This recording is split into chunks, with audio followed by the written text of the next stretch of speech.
네, 감사합니다. 더욱 많은 사람들과 기쁨과 행복의 나눔을 줄 수 있는 어른으로 성장할 수 있도록 환경과 방향을 코치해 주는 것이 우리 아이가 결대로 자라도록 이끌어 주는 것이라고 저는 생각합니다. 네, 저는 세상에 많은 아이들을 지금까지 만나왔습니다. 50개국 넘게 돌아다니면서 개발도상국 포함하여서 많은 사각지대 이런 곳을 다니면서 교육 프로젝트를 진행해 왔습니다. 또한 물론 소위 좋다고 하는 그런 최고의 학교들도 많이 방문을 해봤습니다. 그 아이들이 얼마나 그 각기 다른 역량을 가지고 있는지도 또 보고 또한 그 세상에 많은 그 학교들을 관찰하다 보니까 그런 좋은 교육기관들이 공통적으로 추구하는 교육 모델들에 대해서도 아주 세심하게 알게 되었습니다. 이 소위 좋은 학교라는 데에서는 한 가지 방식으로 모든 아이에게 똑같이 적용하지 않습니다. 아이마다 각기 그 다른 역량을 파악해서 극대화시키도록 코칭을 해줍니다. 좋은 학교일수록 그 교사의 그 개별적 코칭 역량이 아주 뛰어납니다. 또 물론 학교에서의 필요한 지원과 교육 과정도 매우 훌륭한데요. 그런 아이들이 초, 중, 고를 거쳐 또 소위 말하는 그 좋은 대학교를 나오고 또 사회에 진출하게 되니 그 일반적인 학교에서 다 같은 교육을 받는 즉 획일적인 대세에 따른 그 교육의 경험을 가진 아이들과 비교하면 경쟁력 차이가 엄청납니다. 일단 그 좋은 교육을 받은 친구들은요, 소통이 뛰어나고 또 협력을 잘하고 또 리더십이 좋고 매우 창의적이고 또 비판적 사고에 자신감이 있고 또 문제를 정의하는 능력과 그 질문 능력에 있어서 월등합니다. 게다가 또 21세기 글로벌 인재 역량이라고 해서 이 아이들은 디지털 역량도 뛰어나고 또 봉사 정신과 또 책임감도 키워져 있어서 그 어떤 프로젝트를 맡겼을 때 자신의 이익이 아니더라도 남에게 도움이 되는 그 공공의 선에 대한 생각 또한 국제 정세를 이해하는 세계 시민 정신도 강합니다. 소위 말하는 좋은 대학교에서는 이런 역량을 갖춘 아이들이 많이 있습니다. 네, 그 중에서 이제 스탠포드만 예를 들면, 스탠포드의 학부 입학률이 3.8%입니다. 근데 몇 명이 지원하는지 아십니까?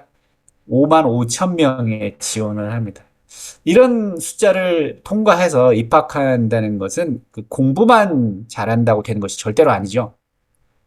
저는 근데 다행히도 이런 학생들을 아주 쉽게 만나왔습니다. 또 이런 학생들을 또 모아서 또 수업을 또 진행하고 또 세상을 바꾸는 그 다양한 글로벌 프로젝트에 참여시켜 왔습니다.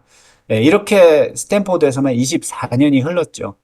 그래서 점점 더 제가 이제 지금까지 보고 배운 이 교육 기회를 우리나라 인천의 학생들에게 전할 수 있는 방법을 모색하게 되었습니다. 그래서 제 고향 인천에서 결대로 자람 학교들의 그 성장과 또 진화와 발전하는 모습을 보니까 아주 기쁜 생각이 듭니다. 어떻게 하면 우리 인천의 아이들이 결대로 자라는 것, 또 이 세상에 그 최고의 교육기관을 모아놓은 것보다도 더 의미 있고 또 가치 있는 교육의 경험을 줄 수 없을까 또 고민이 많이 됩니다. 이 결대로 자람이라는 문구를 생각할 때 우리 아이들이 다들 똑같은 지칭으로 교육을 받고 최종적으로 이들이 뭐 사지선다형 문제로 1년에 딱 한 번 평가하는데 참여시켜서 인생을 결정하게 한다. 또 그것이 공정하다. 이런 것과는 너무나도 차이가 있죠. 아이들이 각자 가지고 있는 다른 관심, 재능, 좋아하는 것, 잘하는 것들을 세계 최고의 수준으로 개발시키도록 코칭을 해줘야 한다고 생각합니다. 그래서 티칭이 아니라 코칭이다라고 전부터 이야기하고 또 이야기하고 많이 돌아다녔습니다. 그런데 이와 같이 그 나의 결대로 최대한 나다운 내가 되도록 도와주는 방법을 시행하는데 최대의 적이 있습니다. 그것은 이런 단어들입니다. 안정적인 길, 대세, 보통, 남들처럼, 일반적인 방법. 제가 보기에는 이런 단어들이 최대의 적이라고 봅니다. 세상에 없던 것을 질문하고 만들고 생각하면 상당히 앞서가는 사람, 혁신적, 도전적이라고 보여지는데요. 대부분의 사람들은 없는 것을 생각해내고 실현해보는 사람들을 소수의 아주 보기 드문 특이한 사람들이라고 생각하고 나하고는 거리가 멀다라고 생각합니다. 나와 내 아이는 평범한 사람들이기 때문에 아직까지는 대세를 따르는 것이 안정적이다. 그래야 실패할 확률이 적다라고 믿습니다. 그리고 또한 과거의 경험에 의하고 또 과거의 통계에 의한 프레임을 현재와 미래에 적용하고 거기서 안심을 찾고 확신을 가지는 경우를 많이 보는데요. 뭔가 다른 생각을 하기보다 그럭저럭 사는 것이 아직까지도 또 가까운 미래에도 괜찮을 것이라고 믿는 사람들이 많이 있죠. 네, 아마도 기술 발달과 그 사회 변화 속도가 과거나 지금이나 미래가 비슷할 것이라고 생각하는 데서 생기는 현상 같습니다. 이런 부류의 사람들에게는 많은 남들이 무엇을 했는지가 나의 이해와 판단의 척도가 되는 것 같습니다. 그 인터넷을 통한 그 글로벌 커뮤니티 형성, 그리고 또 스마트폰, 그리고 최근에 팬데믹을 겪으면서 또 이제는 인공지능 시대에 접어들면서 디지털 기술의 변화는 이제 연 단위에서 월 단위로, 월 단위에서 주 단위로 변했습니다. 수년 전부터 많은 직장들이 소멸되거나 자동화될 것이라고 해도 특히 그 이미지나 영상을 정밀 분석하거나 루틴화된 일 처리를 빠르게 할 수 있게 되고 또 방대한 텍스트 정보를 빠르게 이해하고 정리하고 새로운 아이디어로 변환해서 창출하는 솔루션들이 지금 쏟아져 나오고 있는데 여전히 현재 일어나고 있는 급변하는 이 세상에 무각한 사람들이 상당히 많습니다. 특히 교육에서는 지금 중고 학교를 다니는 학생들이 앞으로 이제 대학에 진학하고 또 사회에 나아갈 때쯤 되면 기존의 직업들은 반 이상이 없어질 것이라는 것을 알고 있고, 그런데도 불구하고 부모들의 교육관이 쉽게 바뀌지 않고 있고 또 불안해하고 있습니다.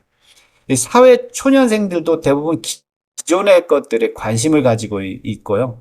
아직 존재하지 않는 것, 없는 것에 관심을 가지지 못하고 있습니다.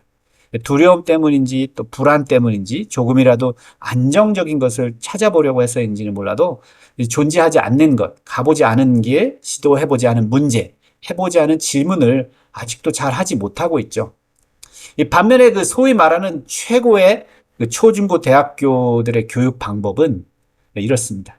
없는 것을 구하고 해보지 않은 질문을 해보게 하는 훈련을 시키고 있습니다. 이미 그 2016년에 출간된 그 애덤 그랜트의 책 Originals라고 했죠. 그 How Non-Conformists Move the World에 따르면 안 해본 것을 하는 사람, 없는 것을 구하는 사람들을 비수능자라고 부릅니다. 이런 사람들은 부모가 세운 그 가정교육 지침에 의하거나 또는 특정 학교의 그 교육 방침에 따라서 또 혹은 스스로 터득한 가치에 의해 또는 성격상 모든 것에 호기심이 많고 또 질문이 많아서 가끔 기존에 정의된 근간을 흔드는 질문을 해온 사람들이 이 부류에 속하죠. 이들의 그 성장 과정에서 길러진 질문 능력, 소통 능력, 창의력, 세계 시민 정신 등의 바탕을 두어서 남들이 가는 길을 보면 안정을 찾기보다 그것을 거부하고 나만의 새 길을 만들려는 사람이 됩니다. 물론 두려움과 의구심도 없지 않겠죠. 그렇지만 시도하지 않아서 지나가 버린 돌아오지 않은 시간을 보고 후회하는 것보다 이 과감한 시도를 통해서 실패하더라도 후회하지 않는 것에 더 가치를 두기 때문에 이들은 그 두려움의 손잡이를 돌려서 문을 여는 것입니다. 그것이 변화의 첫 도약이고 배움의 기회이고 혁신의 밑받침인 것입니다. 이 결대로 자란 그리고 또 최고의 코칭을 통한 교육을 경험한 친구들을 보면 자신감이 훨씬 더 많습니다. 이들의 눈에는 실패는 또 한 번의 배움의 기회로 생각하고 더 강해지고 준비된 자신을 통해서 자신감을 얻는 걸 더 가치 있게 생각합니다. 이 교육자 입장에서는 그만큼 긍정적인 생각이 얼마나 원동력이 되는지 깨달을 필요가 있습니다. 또한 내가 가지고 있는 숨은 역량과 또 사회의 트렌드에서 생기는 현상과 이 기회를 연결하려면 이 내 몸의 모든 센서를 스위치 온하고 세상을 봐야 하는데요. 그래야 내가 가진 숨은 역량, 좋아하는 것, 잘하는 것, 오랫동안 해도 지루하지 않은 것과 이 세상의 트렌드와 현상을 연결할 수 있는 창의적인 여정에 과감히 뛰어들 수 있다고 봅니다. 여기서 아주 중요한 사실을 하나 말씀드리려고 합니다. 좋은 학교일수록 더욱 장려하고 많이 하는 엑스트라 커리큘럼이 있습니다. 그 방법을 알려드리려고 합니다. 한국의 교육에서도 규모나 횟수는 아직 정규화되어 있지는 않지만 시도하는 것을 보았습니다. 여기에 그 위험이 따르지 않고 마음껏 세상을 겪으며 내 센서를 작동시키는 시키는 방법이 있습니다. 예, 즉 많은 경험을 돈 들이지 않고 해보는 것입니다. 양로원 또는 요양원 봉사를 해보고 소아암병동에서 아이들에게 책을 읽어주는 봉사, 노년의 말기 암 환자 병동에서 환자 이송을 돕는 봉사, 자연 가꾸기, 나무 심기 봉사, 뭐 환경보호단체와 함께 쓰레기 줍기 봉사, 농촌 경험 프로그램에 등록하고 과일나무 정원에서 가지치기 봉사를 해보는 등 다양한 봉사를 해보는 것입니다. 그렇게 공공의 선을 위한 봉사에 참여하다 보면 많은 것을 배우게 됩니다. 그러다 보면 내 마음에 요동치는 무엇인가가 있음을 알게 됩니다. 언제 보람을 느끼고 또 내가 그것을 어떻게 하면 더 잘할 수 있을까 고민하게 되고 그것이 기술 개발이 될지 새로운 스타트업이 될지 무궁무진한 아이디어들이 생각나기 시작합니다. 그제서야 이제 제가 정말로 하고 싶은 일, 정말로 잘하고 싶은 일, 내가 너무나도 좋아하고 잘할 수 있는 것들이 보이기 시작합니다. 예를 들면 소아암병동에서 책을 읽어주러 주말에 몇 번 갔는데 생각해 보니까 어떻게 하면 암 환자 아이의 부모의 목소리로 책을 읽어주면 더 좋겠다는 생각이 들어서 책을 더 드라마틱하게 읽어주고 또 스토리와 관련된 재밌는 질문도 해주는 그런 인공지능 기반 책을 만들어서 스타트업을 시작할 수도 있죠. 또 암 환자 이송을 돕다가 절실한 마음이 생겨서 엑소스켈레톤 로봇 관절에 관심을 가지고 재활 훈련 또는 환자 이송용 로봇 관절을 설계해서 발명도 할 수도 있고 쓰레기 줍기 활동을 몇 번의 주말에 참여한 것만으로도 그 재활용 자동 분리 시스템 또는 재가공을 통한 새로운 건축 자재를 발명할 수도 있습니다. 과일 농장에서 스마트 농장 시스템 원격 관리 앱을 고안해낼 수도 있습니다. 이런 기술적인 것들이 아니더라도 과일 수확물의 새로운 유통 과정을 고안해낼 수도 있고 기술이 필요하면 인공지능을 활용해서 새로운 디자인에 도움을 받을 수도 있습니다.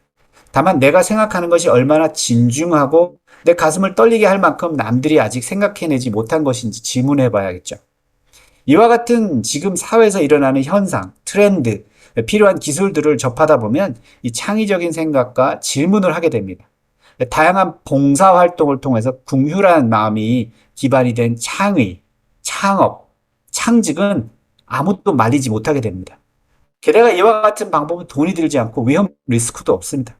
현재 하고 있는 학업과 일에 영향을 거의 주지 않습니다. 다만 봉사를 나의 성공과 나의 창직을 위한 목적으로만 삼는다면 이 진정한 궁휼한 마음이 생기지 않고 영감도 잘 오지 않습니다. 이렇게 되면 나의 사리욕이 나의 인지 능력을 지배하게 되어서 이 자유로운 창의적 아이디어들이 생성되지 못하게 됩니다. 이런 경우 그 아이디어들의 진정성도 없습니다. 그 노력도 나중에 보람이 느껴지지 않기 때문에 쉽게 포기하고 다시 회귀 본능에 따라서 기존 프레임에 따르는 대세의 흐름에 복귀하게 됩니다. 요약하면 이와 같은 그 봉사활동 방식으로 없는 것을 구하고 아직 아무도 해보지 않은 질문을 과감히 해보며 또 위험 없는 도전을 하는 것은 제가 보기에는 현실에 가장 적절한 이유 있는 혁신을 시도하는 방법입니다. 이 과정이 또한 이유 있는 학습이 된 거죠. 이와 같은 여정은 나이가 어릴수록 하게 되면 좋습니다. 그 앞서 말한 그 좋은 학교를 다니는 초중고, 대학교 학생들은 이와 같은 방식으로 단련되어서 사회에 나와서 글로벌 인재로 무대에 나오는 시점입니다.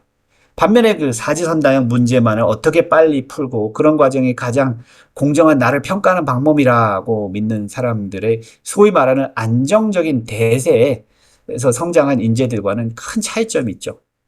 이 결대로 자람이란 아이들 각자가 가지는 다양한 관심과 역량 이외에도 각자에게 다르게 도전이 되고 또 열정으로 발전될 수 있는 기회를 자연스럽게 찾게 하는 것이 중요합니다. 물론 티칭이 아닌 코칭이 필수적으로 함께 가야 합니다. 지금 자라는 아이들 모두에게 공부할 이유를 주시면 좋겠습니다. 앞으로 이유 있는 학습, 이유 있는 혁신, 또 이유 있는 학교로 다시 태어나도록 그 모두 함께 노력하게 되기를 희망합니다. 그럼 이제 미래 학교에서 갖추어야 될 요소들을 말씀드리고 싶습니다. 첫째는 그 인공지능 시대에 꼭 필요한 메타 인공지능 역량입니다. 메타 인공지능 역량. 예, 처음 들어보신 분들도 계실 거고, 또 전에 제 강연을 들어봤던 분들은 아마 들어보셨을 거지만, 아마 일반적으로 말하는 문구는 아닙니다. 제가 만들었기 때문에 그렇습니다. 메타 인공지능 역량. 예, 이 뜻은요, 하나의 인공지능 솔루션에 의존해서 문제 해결하는 일은 매우 위험하다는 것을 이미 다 알고 있습니다. 예를 들자면, 뭐, 챗GPT에다가 무엇을 물어봤는데, 그것이, 어떤 답을 주었는데, 이것이 정답이구나. 그렇게 그 답을 신봉한다든지, 그게 어떤 유일한 어떤 솔루션이라든지, 이렇게 생각하는 것은 상당히 위험하다고 저는 생각을 합니다. 그래서, 뭐 지금 생성형 인공지능 솔루션들이 많이 나와 있죠. 뭐 클라우드도 있고, 뭐 구글에서 제미나이라든지 뭐 다양한 솔루션들이 있는데 그런 것들을 다 활용을 해서 어, 답을 얻은 뒤에 그 여러 가지 답을 종합해서 나만의 생각을 하고 판단을 하고 결정을 할 줄 아는 역량이죠. 그래서 여러 가지의 그 인공지능 솔루션들을 잘 활용을 해서 나만의 결정을 할 줄 아는 역량. 네, 그래서 하나만을 가지고 어떤 판단을 하거나 분별을 하는 그런 것이 아니라 여러 솔루션을 잘 활용해서 결정을 할 수 있고 판단을 할 수 있는 문제 해결을 할 수 있는 그런 역량이 메타 인공지능 역량이라고 생각하고요. 또 필수 요소라고 저는 생각합니다. 둘째는 그 6C라는 표현을 제가 많이 씁니다. In the age of AI. 인공지능 시대의 6C. 아마 여러분들 그 4C는 많이 들어보셨을 겁니다. 그 오래전부터 이미 21세기 필수 역량들이라고 논의가 되었었죠.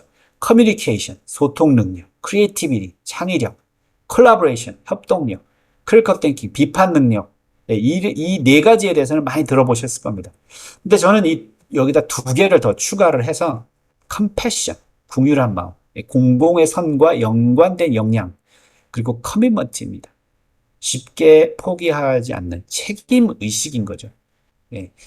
그래서 그런 공공의 선, 또 공공의 필요에 대해서 어깨에 어떤 무거움을 좀 느끼고 또 책임감을 갖는 그 커밋먼트와 궁휼한 마음, 남들의 고통을 이해하고 아픔을 이해하고 거기에 대해서 내가 무엇을 할 수 있는지 고민하고 어떤 솔루션, 어떤 혁신을 가지고 올 수 있는지 또 그것을 위해서 어떤 학습을 가져야 할지 이런 생각을 하는 그 컴패션과 커밋먼트를 더해서 6C를 저는 많이 주장을 했습니다.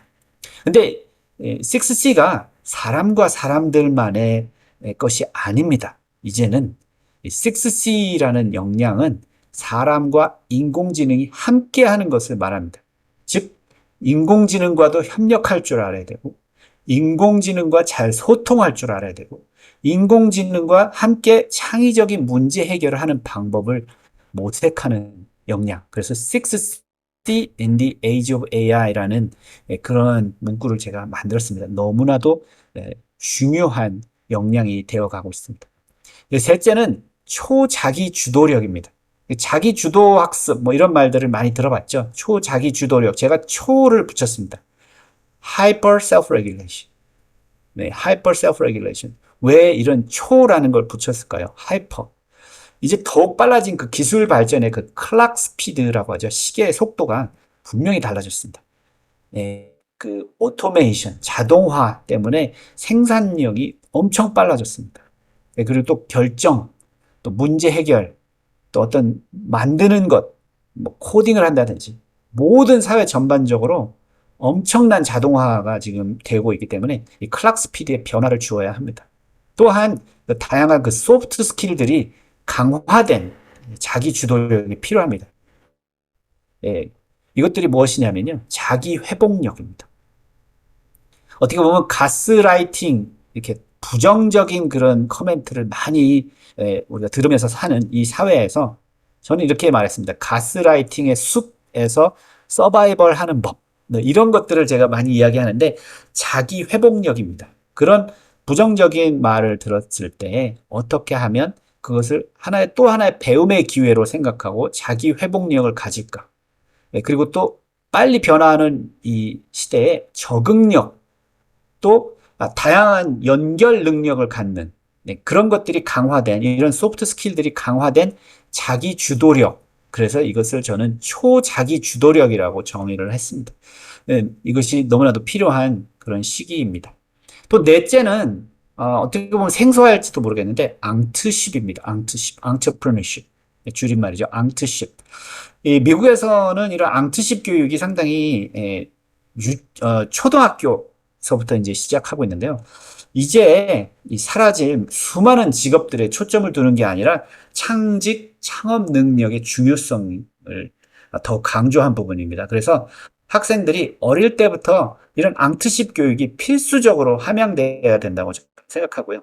제가 그 소위 좋다는 학교들, 특히 그 일론 머스크가 만든 뭐 아스트라노바 스쿨 뭐 이런 데를 제가 많이 봤는데 앙투십이 상당히 강조돼 있어서 어떻게 보면 그런 교육을 마친 아이들이 일론 머스크 넘버 2, 일론 머스크 넘버 3가 나오는 게 놀랍지 않겠구나라는 그런 생각을 합니다. 앞으로 인천 교육에서 이런 앙트십 교육이 아주 초등학교 때부터 어, 상당한 그 어, 범위를 가진 그런 교육 그 부분이 되었으면 너무 좋겠습니다. 그 다섯째는 파운데이셔널 퀘셔닝입니다. 제가 질문 능력, 질문 중심 학습 이런 데에 대해서는 상당히 많은 이야기를 그동안 해왔는데요. 파운데이셔널 그 퀘셔닝이라는 것은 근간을 흔드는 또는 원리에 대한 도전을 하는 질문을 할 줄 알아야 된다는 거죠.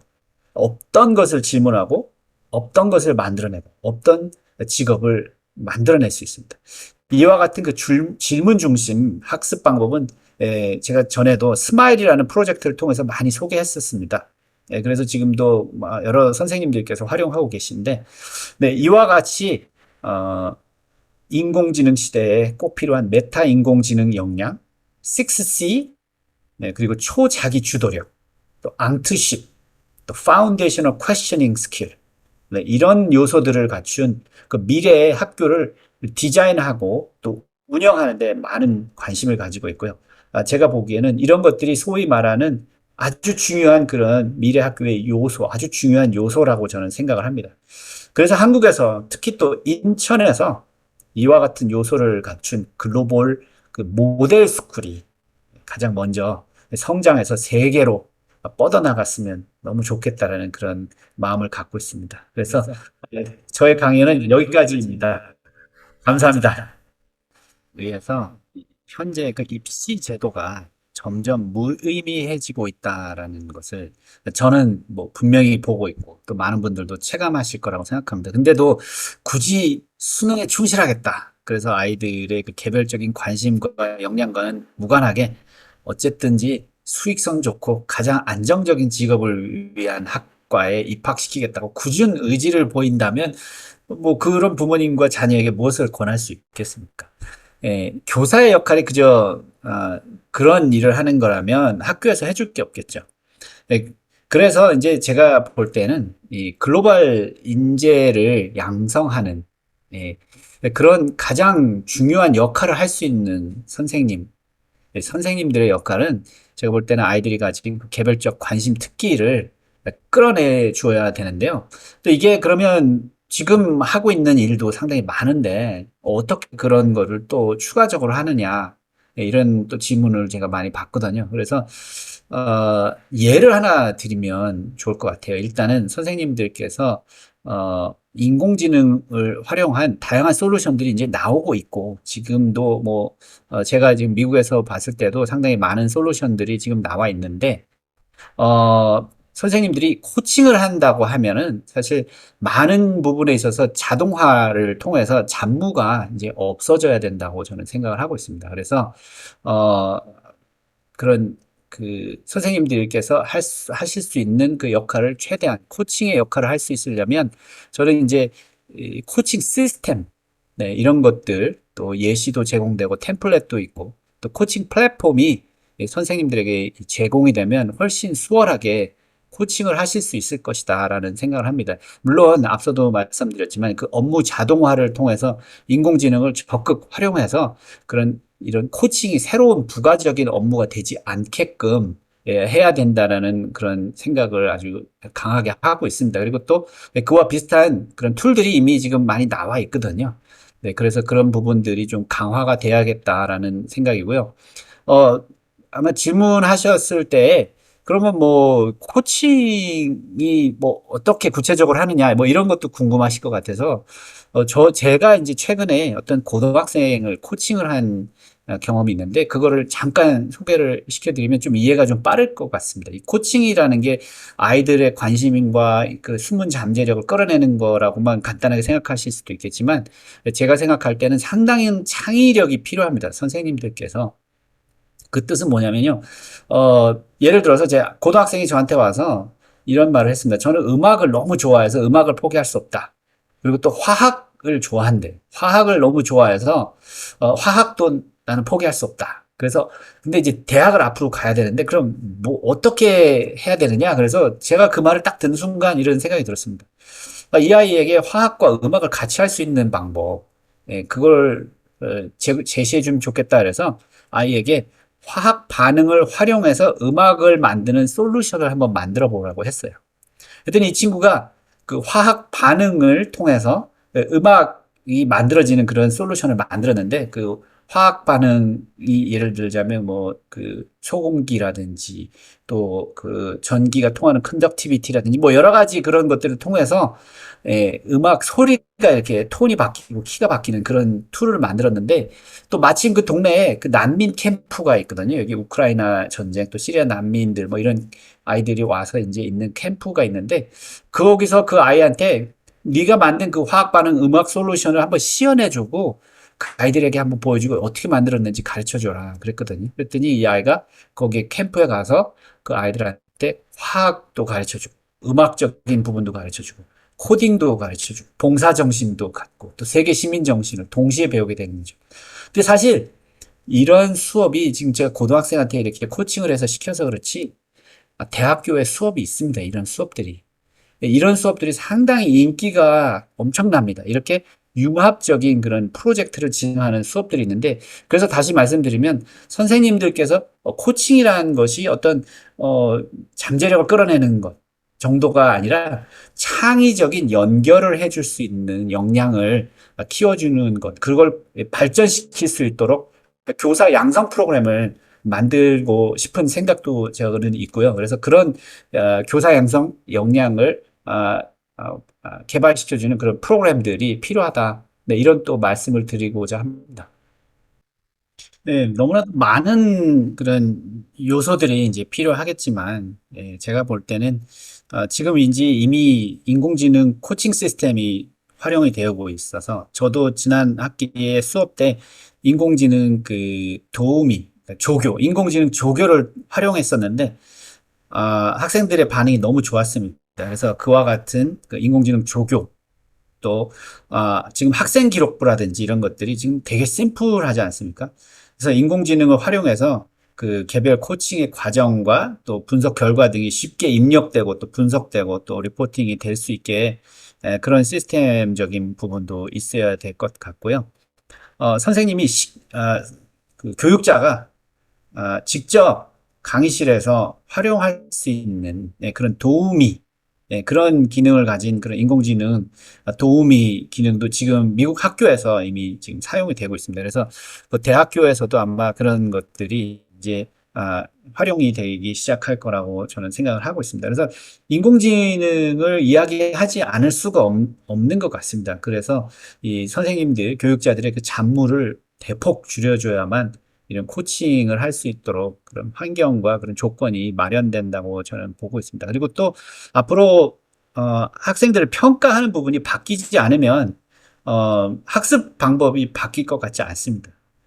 에, 소위 말하는 그런 좋은 학교들 또 대학교에서 보면 팀 프로젝트를 상당히 많이 하죠. 팀을 구성해서 프로젝트를 진행하고 그 안에서 뭐 디자인 띵킹을 한다든지 또 어떤 솔루션을 만들어서 실험을 하고 할 때 항상 이렇게 팀으로 구성이 되는데, 거기서 이제 아까 말씀드린 그런 6C를 평가하는 거죠.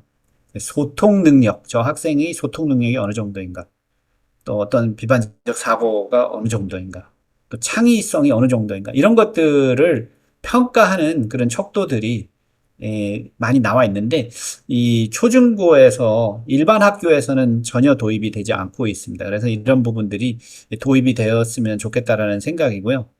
그런 것들이 앞으로 창직 창업과도 분명히 직결되어 있습니다. 예를 들자면 제가 전에 두바이에서 새로운 미래대학교를 디자인한 적이 있습니다. 거기서 모든 졸업생들이 창업을 해야만 졸업을 하는 그런 시스템이었는데 그러다 보니까 그 아이들을 어떻게 평가할까 봤을 때 이 6C를 가지고 평가를 했습니다.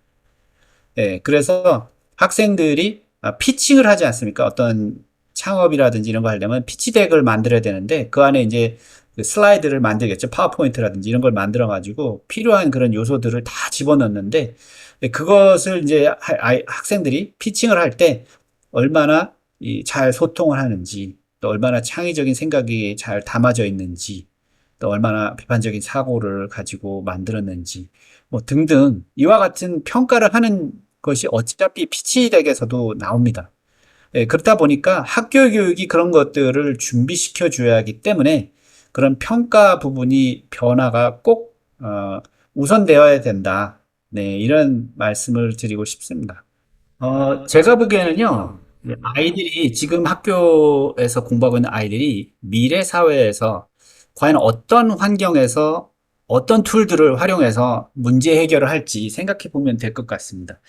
그 아이들이 그 종이에 연필로 글을 쓰거나 또 그림을 그리거나 하는 것은 제가 볼 때는 뭐 스스로 할 줄만 알면 된다고 생각합니다. 모든 수업 교과 과정에서 종이와 연필로 쓰고 꼭 종이를 고집한다는 것. 이것이 21세기 문제 해결 능력과는 무관하다고 저는 생각합니다. 그래서 아이들이 미래 사회에서 어떤 환경에서 어떤 툴들을 활용할지, 그래서 어떻게 문제를 해결할지를 생각해 보면 그것들을 준비하기 위한 어떤 역량들을 키워야 될지, 그것들을 중심으로 하면 될 것 같고요. 그냥 제가 볼 때는 그런 정책이 다시 나왔던 것들은 아마도 아이들이 게임이나 SNS 중독되거나 뭐 이런 것 때문에 그런 결정을 한 것 같은데, 그런 문제는 또 해결 방법이 따로 있습니다. 제가 생각하는 부분도 있고요. 초자기 주도력 기르기, 또 선한 SNS 활용하기, 또 이 여러 가지 그 지금 미국이나 이 유럽 쪽에 있는 기관들을 보면 에듀토피아, 뭐 인터넷 매터스, 액션 포 헬시 키ds 뭐 이런 단체에서는 그것에 대비하기 위한 그 프로그램들이 많이 있습니다. 좋은 프로그램들이 있는데 그것들을 통해서 이런 중독 문제를 해결하고 그래서 아이들이 이런 디지털 시대에 너무 중독되지 않게끔 하는 또 그것을 또 디지털을 활용해서 그 문제 해결을 하고 또 선한 영향력을 미칠 수 있는 그런 활동들 또 그런 프로그램들 교육 프로그램들이 이미 많이 진행이 되고 있습니다. 나중에 기회가 되면 이런 프로그램들을 소개할 시간이 있으면 좋겠고요. 한국에서 그 AI 콜스웨어 도입은 당연히 되어야 한다고 저는 생각합니다. 다만 제가 지금까지 최근에도 월드뱅크의 요청으로 또 다양한 그 한국의 K 에듀텍 솔루션을 또 평가하는 그런 기회를 또 제가 가져봐서 여러 가지 이제 상황을 좀 봤는데 지금까지 제가 본 것, 지금 2024년 7월인데 지금까지 본 그 한국에서의 그 AI 그 활용한 그 솔루션들이 이게 적절한 적용인가? 아직 긴가민가 하고 있습니다, 제가. 그리고 아직 아마 공개를 하지 않는 상황이라서 그런 것 같은데요. 내년부터 이제 도입되는 그런 솔루션들을 보면 알게 될 것 같아서 아마도, 일단은 내년 초에 그 인공지능 콜스들이 이제 나오게 되면 아마도 정확하게 판단하고 평가할 수 있지 않을까? 그런 기대를 하고 있습니다. 네, 이런 창의력, 소통 능력, 발표력, 뭐 이런 것들을 아주 중요하다고 생각하기 때문에 제가 사실 2012년부터 스마일이라는 그런 시스템을 활용해서 다양한 질문 역량 키우기를 했었습니다. 그래서 학생들이 주어진 상황에서 창의적인 질문 만들어내기, 또 비판적 사고 함양을 위해서 질문을 평가하기, 또 디자인 띵킹을 위한 질문 협력해서 발전시키기, 또 인공지능을 활용해서 질문을 평가하고 코칭하기, 뭐 이런 다양한 그런 시스템적인 접근을 해왔는데요. 이런 것들을 활용하는 이유는 이 한국이 질문 문화가 잘 성립되어 있지 않았기 때문입니다. 아직까지도 질문은 아이들에게나 뭐 많은 사람들에게 그렇지만 질문은 두려운 것, 불편한 것, 또 창피한 것, 뭐 이런 그런 심리가 좀 깔려 있는 것 같습니다. 그래서 전에도 제가 대기업 상대로 이 질문 중심 그런 그 전략 개발 워크숍을 했었을 때도 그분들이 질문은 많은데 내 이름은 안 나왔으면 좋겠다. 뭐 이런 말씀들을 하시더라고요. 그래서 그렇게 질문을 하는 게 그렇게 두려울까? 이런 생각을 했었습니다. 그래서 이렇게 질문 문화가 갖추기 힘들면 사실 기업이나 이런 조직에서도 질문 문화를 만드는 게 그렇게 쉽지는 않습니다. 그래서 저는 시스템을 활용합니다. 그래서 스마일 같은 시스템을 활용하는 거고, 그래서 질문 문화를 시스템으로 만들어준다. 따라서 컬처 엔지니어링이라고 이제 말씀드리는데, 이게 함 교수님과 함께 쓴 책의 이름도 컬처 엔지니어링이 있습니다. 그래서 그런 질문 문화를 만들어주는, 인위적으로 질문 문화를 만들어주는 그런 방법이 있죠. 그래서 그런 질문 중심, 다양한 그런 창의적 질문, 또 비판적 사고 함양, 디자인 띵킹, 그래서 협력해서 소통하고 발표하고 질문하고 이런 것들을 할 수 있는 부분들이 교사 연수 프로그램에 마련됐으면 너무 좋겠다고 생각하고요. 물론 또 뭐 스마일이라는 시스템이 사실 연구와 또 실험용이기 때문에 사용이 상당히 불편합니다. 그래서 만약에 본격적으로 교사 연수 프로그램을 이걸 통해서 한다 그러면 이 범용 솔루션을 함께 교육청과 또 기업과 이렇게 함께 범용 솔루션을 만들어서 보급을 하면 다양한 그런 교사 연수 프로그램이 마련될 수 있지 않을까 하는 그런 생각을 해봅니다.